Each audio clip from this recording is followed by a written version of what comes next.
Good morning, everybody. This is Seychelle Van Poole with Keller Williams here in the North Texas region, and I have a very special guest with us here today, actually live on the screen. We have Mr. Denton Aguam here with us today. Hello, Denton. Thank you so much for joining us.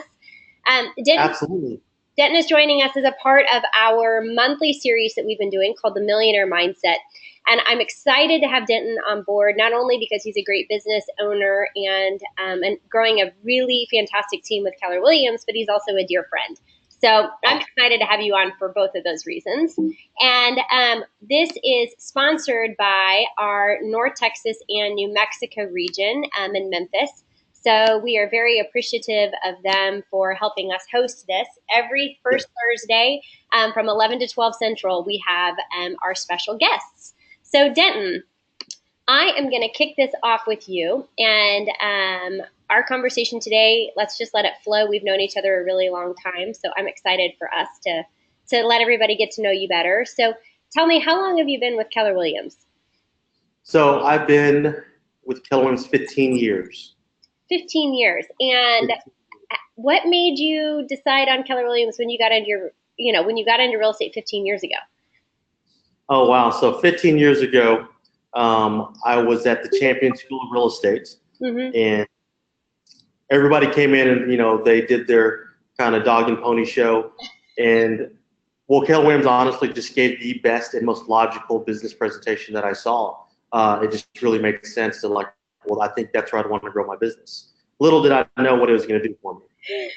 And fast forward 15 years later, you're still with Keller Williams in the same market center. Absolutely.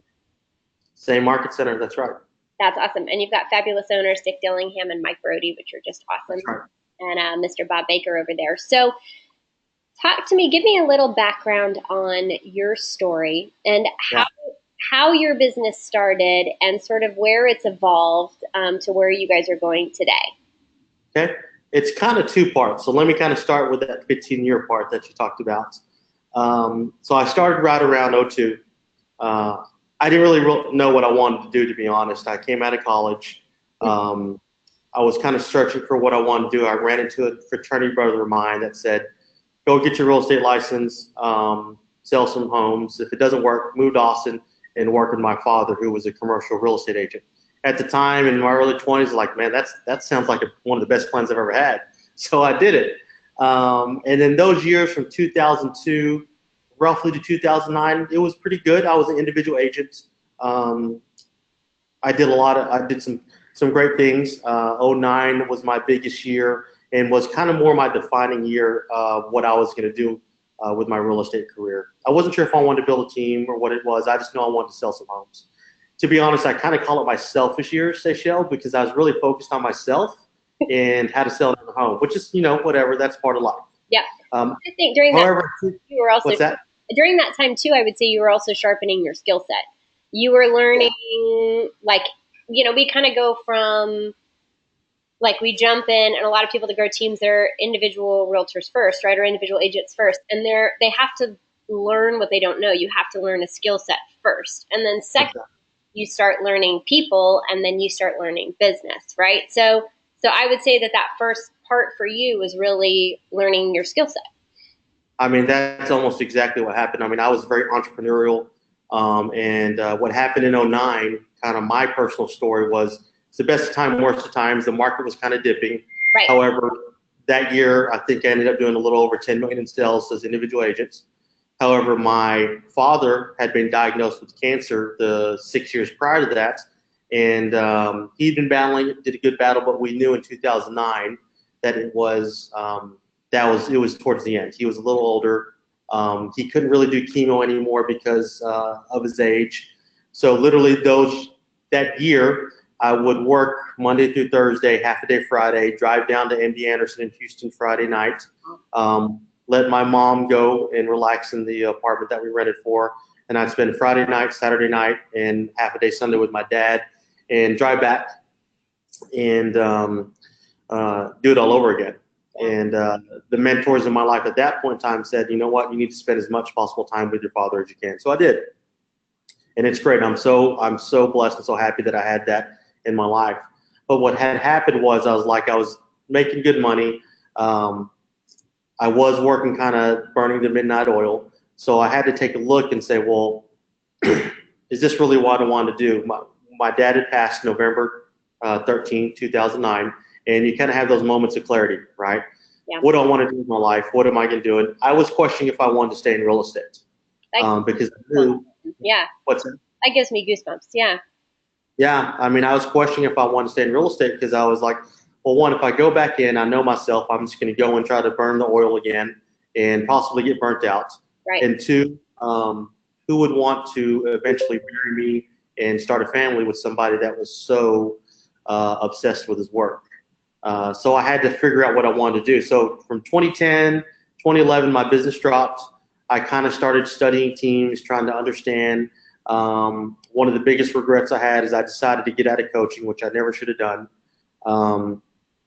But I finally made a decision, right? You have to make a decision. And in 2012, I said, I'm going to start figuring out how to build this team, and saw so many at that point in time, so many teams being successful, profitable, retaining people. So I started. I made some mistakes. I did some great things, but 2012 was kind of the beginning of the difference. So that's really when the journey started to where I am today. So now the second part. So 2012, I said, okay, now I'm going to do it. I didn't manage my money well personally. So what I did was hire a virtual assistant to come in and start doing anything that was non-dollar productive. Got it. So I could get in. You know, I read the 4-Hour Work Week. Is being pressed really hard at Keller Williams. So I read it and was like, you know what, this is something that I need in my life. That's an awesome book too. Yeah, it's a great book.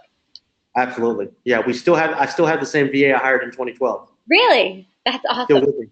Absolutely. That's a testament, though, to what we'll fast forward to in a little bit. Though you attract people and they want to stay in your world, and I think even from a virtual assistant standpoint, that's something that is a testament to the culture you build. So that's awesome. Okay, so you hired a virtual assistant. Hired a virtual assistant, and a quick side note on her. Her name is Abby, and this last year, about 6 months ago, she asked me for a loan because she had been building a house for the last 5 years. It takes 5 years to build a house in the Philippines. Wow. And she didn't have the money, and she asked for literally $3,000, nothing big. And she was going to pay it back to me after every paycheck. Yeah. So I brought her to the team that we have today, and instead of giving her $3,000, we gave her a little over $5,000, the whole team.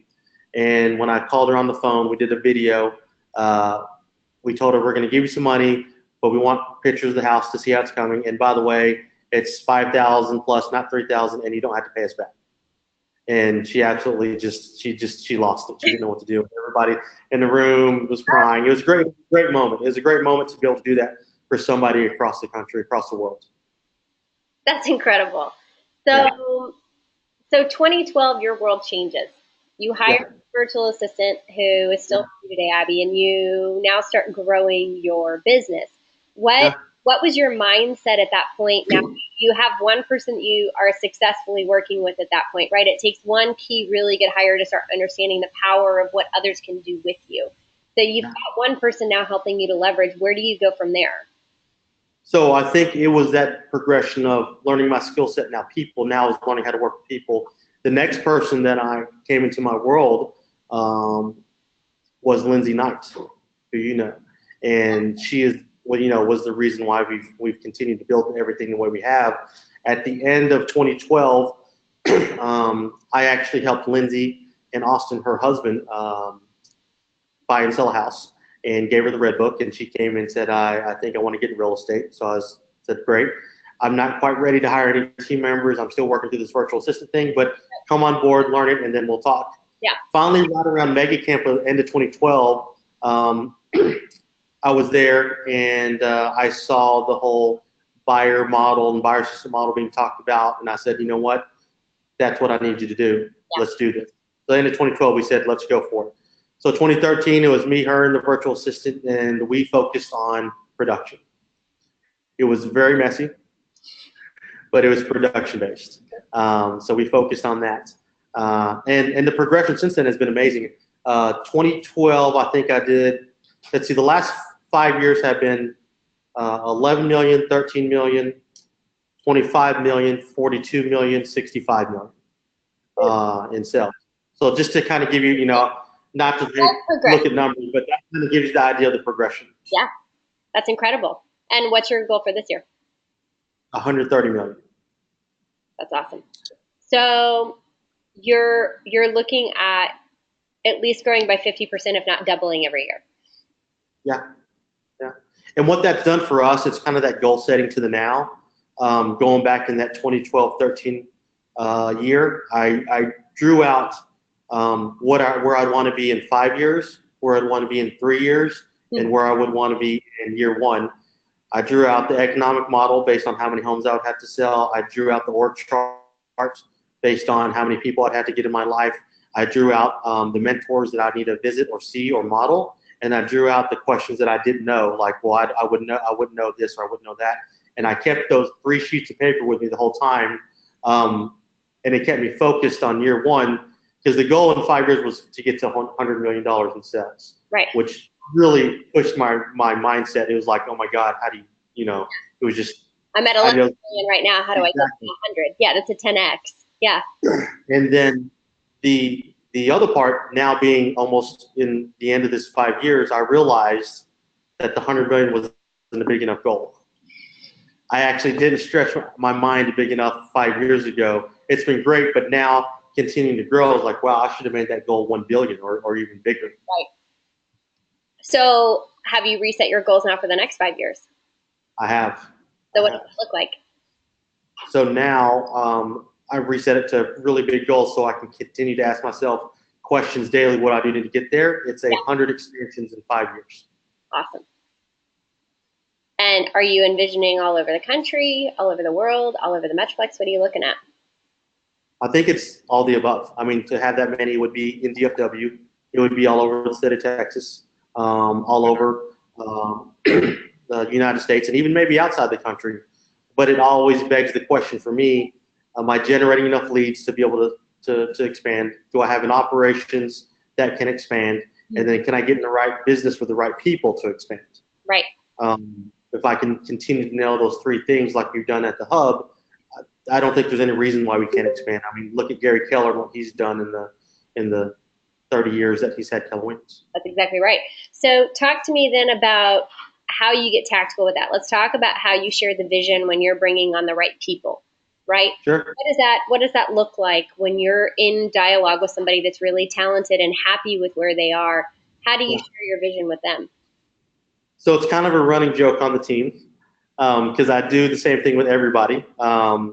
It kind of picture like having a really great conversation and then me pull out a napkin and say, look, here's what I'm going to do.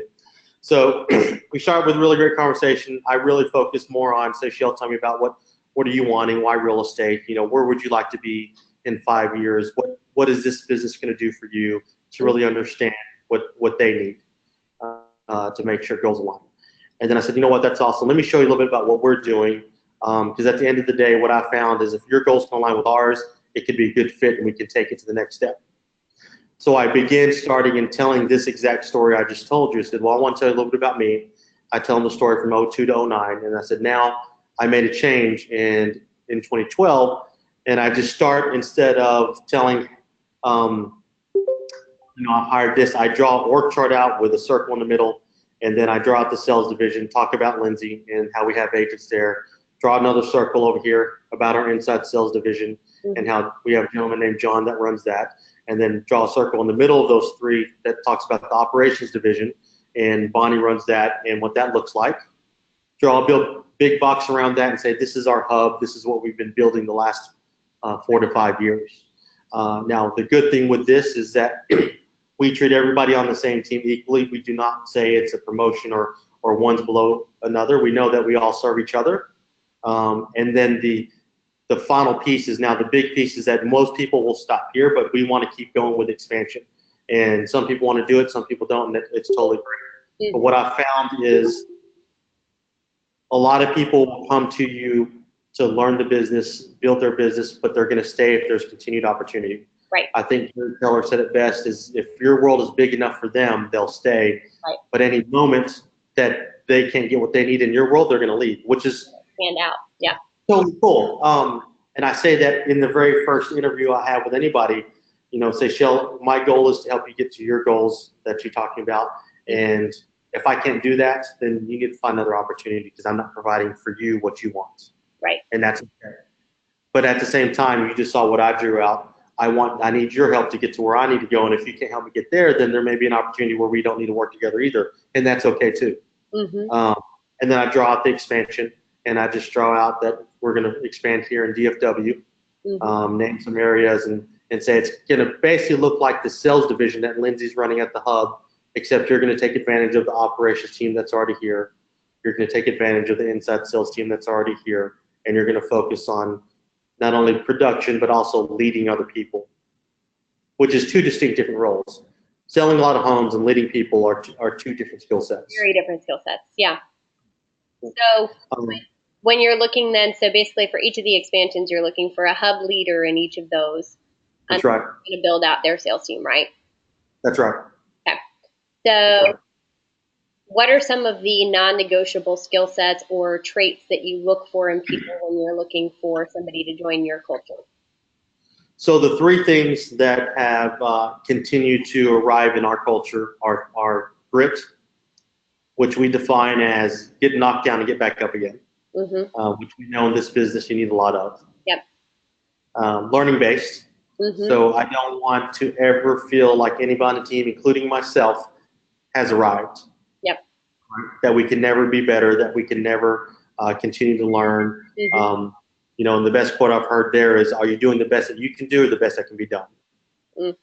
That's awesome. And sometimes we kind of, well, it's the best that we've done, so we don't really need to improve, but it's not the best that can be done. So we want somebody that's learning based. Love and that. The third is competitiveness. I love people that want to win. Like they do whatever it takes to win, and they have a competitive spirit in their blood. And we have a lot of inner competitions on the team, and then we do some competitions outside the team. But something about that competitive drive, you say somebody else is beating you, or you're losing to somebody else, and all of a sudden they take it up another notch. Yeah. I hate losing.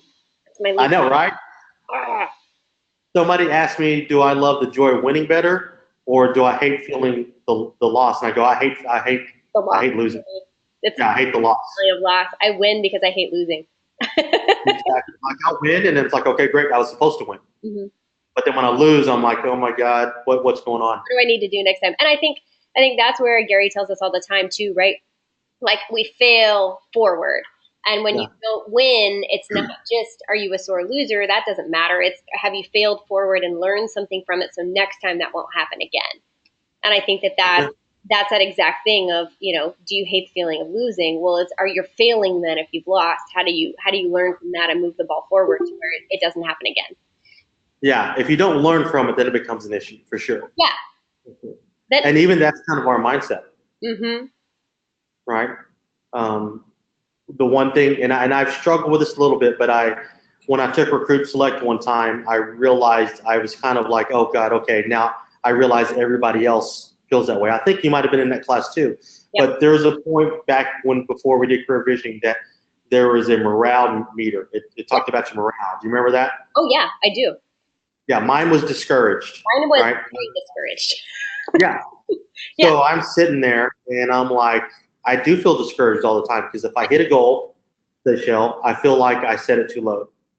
Well, and for me too, it was, well, that was what was supposed to happen. I hit the goal, now let's move on. And I think one thing when you're working with a team, you have to learn is if you're not going to be the natural cheerleader that can then turn and celebrate the victory, somebody on your team needs to help you do that, because like my natural instinct is to say, okay, cool, move on to the next.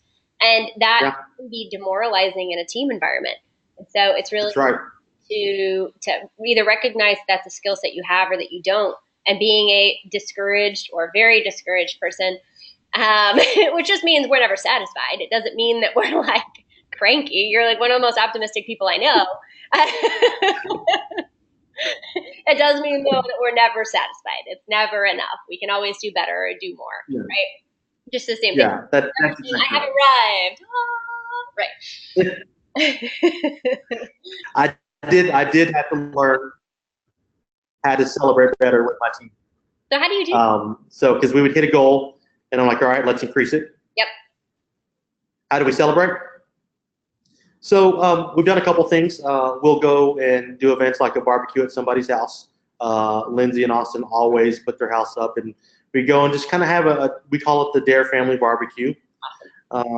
We have Nick Biggs on our team. He has a lake house on Possum Kingdom. We'll go out there for the weekend and spend time. Really, at the end of the day, it goes back to the love languages. How do you celebrate? Well, quality time is at the end of the day what everybody usually seeks.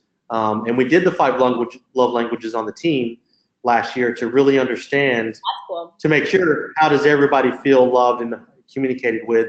And 95% of, actually, the truth is everybody on the team, quality time was their highest except for me. Mine was one of the lowest. What was yours? Mine is touch and words of affirmation. I think mine's is acts of service. Yeah. My acts of service and gifts are right there in the middle, and then my quality time is the lowest. Yep. So that means you have to work hard on that to make sure you get recognized. I realized that. But I was sitting in that room, and there was tons of top producers. I think there's 4 or 5 other people doing big businesses in there, and everybody else morale was discouraged. And I think John Davis was teaching that class, and he goes, let me talk about this real quick. Is y'all's morale discouraged? And we all raised our hands. He goes, that's good. Let me tell you why. And he talked about how he had trouble doing celebrations too, where he had to celebrate something for 24 hours after they hit a goal and could not move on to the next step. Right. Yeah. And I think it's a fine balance between the two. It's how do we celebrate this and then how do we move on? So talk to me then about how your team is structured. What does your sales organization look like? What does your operations look like? What does your ISA team look like? Let's kind of dive into each one. Where do you want to start? Do you want to start with leads and then agents and then operations? Okay. So we'll start with the inside sales division, or we call it the lead generation division 2. John Garms runs that for us. His background was in a Microsoft background. He's been in call centers before, understands the environment and the systems you need. We currently have 3 ISAs that do outbound and inbound calling for us. And their goal is they get in 8 o'clock in the morning, they get ready to do their role play, and they jump on the phones to about 10:30. I think yesterday we just now made it to 11. And they focus on all the follow-ups, the expired sub-owners, circle prospecting, any of the internet leads. And they come in around 11 o'clock now. The entire team gets together, and we do a little bit what's called a huddle up, which is another culture thing, which I'll talk about here in a second. Then the ISAs, they have lunch, they go back in, they do it again for another 3.5 hours. There is some training in the afternoon and quality assurance where John will do a call review with them. One, just to make sure, if we set an appointment and they don't show up, what's happening? Right. Yeah. Well, yeah, and that's been one of our challenges today. It's a good problem to have. And so that's kind of the day of an ISA. Right now, they're 5 days a week, Monday through Friday. We played around with weekend coverage, but didn't quite get there. Mm-hmm. That'll come as you grow. Yeah. I'm sorry? That'll come as you grow, too. Yeah. Absolutely. And then we currently have what we call boot campers, which are we have 1, 2, 3, 4, a 5th one starting and a 6th one starting. So 4 now, but 2 more starting pretty quickly. So 6 people in that call room as well with John. And they're being taught 2 key components of business or real estate. Okay. So they're learning lead gen and lead conversion.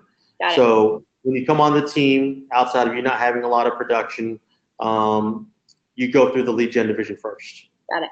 And you understand how to make calls, how to talk to people, how to talk to your sphere, how to set an appointment. And then after you hit certain milestones or are in there for about 45 to 60 days, you move over to the sales team. Now, it's not a promotion, it's a move over. Right. And that's now, we can kind of move to that part of the org chart, the sales division. Okay. Now, this is where Lindsay has been building it out and been running it along with everything else. Yeah, she's awesome. Yeah, she's amazing. Absolutely amazing. And it goes back to no one succeeds alone. Absolutely. I couldn't have done this without her. Yeah. So the sales team now, this is where Lindsay teaches them how to be a realtor. Mm-hmm. So now you go on the appointments. Well, how do you present your buyer presentation, your listing presentation? You get them to sign, and then now how do you negotiate and write a contract? And now Lindsay teaches them that part. Right. They move over to a different part of the room. They still lead gen in the morning. Okay. They already get and understand. And then in the afternoon, they go on their appointments, they service their clients, they show houses. And for us, I'm not a micromanager by any means. So if in the afternoon they need to go do something with their children, or pick up their kids, or they've got something personal to do, they go. Go for it. Um, What do the metrics look like, or what do the standards look like on your team for lead generation or for number of clients, contracts, appointments? How do you, what? so ISA is going back to that is 50 contacts a day or 1 appointment. Okay. Is the minimum they need to hit. Their goal is 2 appointments a day though. Okay. And they've gotten pretty close to that. I think in the month of January, they did about 60 or 70 appointments. Okay. And they've been tracking that pretty consistently, except they dropped off a little bit, but there's ebb and flow. Absolutely. And the sales team, it changes up a little different. And the reason why I say that is Lindsay does an economic model with them, or a goal with them. So if your goal, let's say, is 48 homes, or let's just use 36 homes, we do an economical back down based on MRA averages and say this is the number of people you need to contact. Got it. It usually always ends up being somewhere between 20 to 30 contacts a day. If you've been on the team for a year or more, we have your conversion rates, and then we adjust it to your conversion rates. The best person on the team was 16 contacts a day to an appointment. The worst person on the team at one point in time was 37 contacts to an appointment. So that's the standard is you have to hit what your personal goal is. Got it. Right? Does that make sense? Makes perfect sense. Okay. Yep, that makes perfect sense. So now somebody is rolling into the team. How long does it take for them to get a pipeline going? Gosh, that depends on. We've had some people that take a little bit longer. Our best example would probably be one of our agents named Jennifer Fancher. She's been with us for. Actually, we have 2 great examples. Ashley Lewis is really great, and Jennifer Fancher. I'll go with Jennifer because she's the latest one. Ashley's been on team for about 3 years. But Jennifer, in her first year with us, I'm trying to figure out what metric I should use. I think she may I'll just use the metric of GCI. I think she GCI'd right around $65,000 or $70,000. Okay. Which isn't great, but isn't bad. Our goal is to get to people to 100,000 as fast as possible. Right. She's on track this year, definitely to do over the 6 figures. Okay. In the month of January, in her 13th month of being a real estate agent, she set 32 appointments on her own in the month of January, which is awesome. That's awesome. So she built a good pipeline for this year, and that's a great thing because we have some agents that are really good at finding business now, and we have some really good agents that understand the nurture, and over time, Ashley Lewis and Nick Biggs are really great at the nurture over time. Both of them are the top 2 agents on the team. That's awesome. But they've also been in the business 3 years and 4 years. Got it. Lindsay was actually pretty good at both of them, nurturing and actually getting the now business. And is she fully out of production at this point? She's not fully out. She still will take, because of her pipeline, when she gets a referral or a past client, but she's not actively taking any inside sales appointments or leads. They don't go to her. They go to the team. And on our team, you can do both buyers and sellers. Got it. I've got a cool culture story with that. About 2 years ago, maybe 2.5 years ago, Nick and Lindsay came to me and said, we need to have coffee. I said, okay. I was like, okay. What is, yeah. I was like, hold on. All right, hold on. Let me. Caesar, yeah. So we have coffee the next morning. And at that time, we were very strict MREA, which is great. There is no right or wrong here. But we were, all the listings were going to Nick, and all the buyers were going to the buyer's agents. Right. But about 2.5 years ago, if you can remember, it was crazy. I mean, you put a listing on, you got 20 offers. You put it on Thursday, you tell everybody, well, we're waiting till Monday, and everybody just had to deal with it. Yep. And then the buyer's agents over here were kind of getting kicked in the face. They were had their buyers. They had a lot of buyers in the pipe, but they couldn't win an offer to save their life, right, without paying an enormous amount of money. So they did that and came to me and said, we need to do something different. Okay. We need to change the model that we're currently on. I said, okay, well, tell me what you're thinking. They're like, we think that we should be able to take listings. Yeah. And I said, okay, keep going. They go, if a buyer agent does an open house and they got a listing lead, they need to take it. If they do, they send their brother over, they should be able to take it, not send it to me. So I said, okay, when do you want to make the change? They said tomorrow. I said, absolutely. So now we can do both buyers and sellers. Now, if it's still a listing lead from the team, it goes to the listing agents. If it's a buyer lead, it goes to the buyer's agent. So we still have that separation. But at the end of the day, we actually ended up taking more listings. You'd think it would cannibalize the business, but it didn't. Interesting. Do you have like a certain number of deals that they have to do before they're qualified to take both sides, or does that really matter? So we don't necessarily have, well, what we have is this, which I'd love to mastermind you on that. Yeah. But they have to do 3 listings with Nick or Austin before they can do listings on their own. Yep. And there's a compensation that they get. They have to test out on the presentation with one of the listing agents.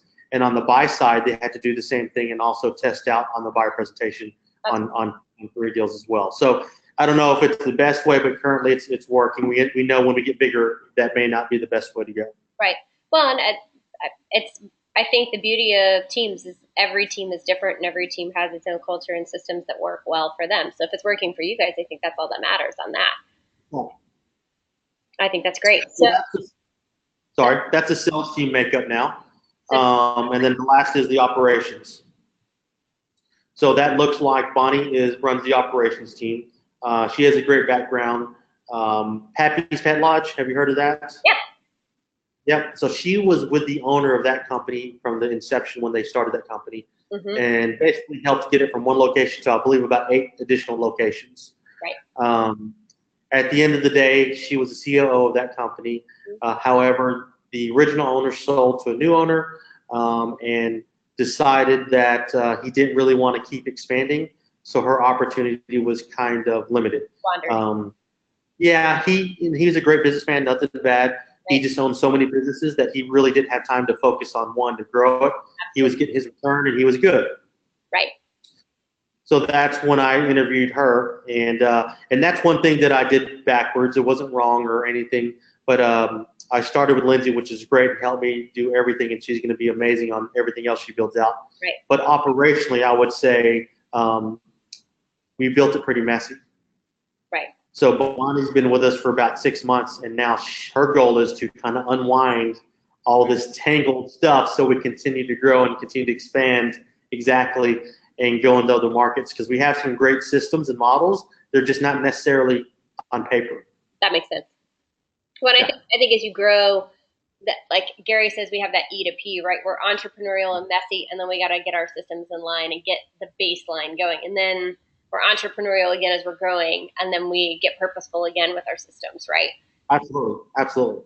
And for me, I want to get to that ceiling fast so I can break through it and change. Yep. And at some point, the entrepreneurial stops working, and you have to get personal or purposeful and get back down to the tactical of, okay, how do we succeed? What do we need to reorganize or get back together so we can explode again? So I think that's right. It sounds like you've got the right person on board to be able to help you do that, which is awesome. Yeah.